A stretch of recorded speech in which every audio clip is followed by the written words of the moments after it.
大家好，我係梁君彥，我喺度呼籲大家係支持李慧瓊。阿慧瓊喺10幾年前咧入議會嗰陣時咧，我係睇住佢一路進步。喺過去嗰9年幾啊，我哋一齊攜手合作，將議會去拉翻去做一個正常嘅議會。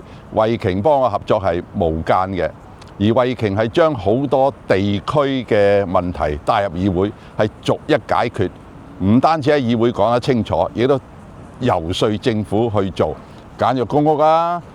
你幾個月前睇得輕軌啦，睇得輕軌啦，幾個月前停晒電嘅，你又益豐大廈，益豐大廈，你又廢寢忘餐咁樣去解決問題。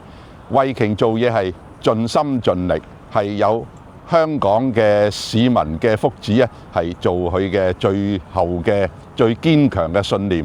咁而家佢亦都係人大常委，亦都將我哋香港嘅機遇同問題咧帶翻去國家嗰度。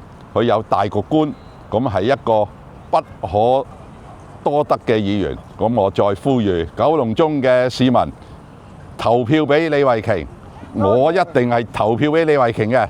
九龍中嘅選民，懇請你投票支持李慧瓊，多謝。